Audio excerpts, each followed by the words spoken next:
Bruce Lee is one of the most legendary martial artists and athletes who ever lived.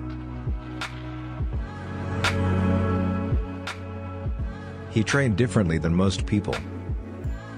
He interested in power, speed and strength.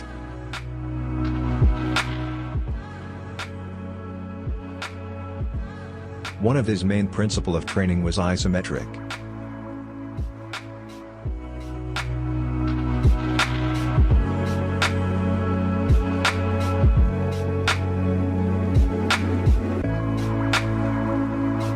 Isometric training involves holding a single position that requires contraction from the muscles.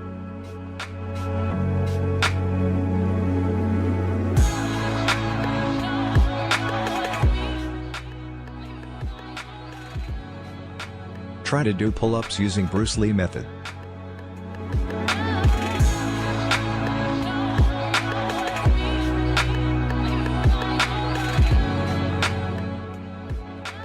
When you reach top position, hold for 6 to 12 seconds.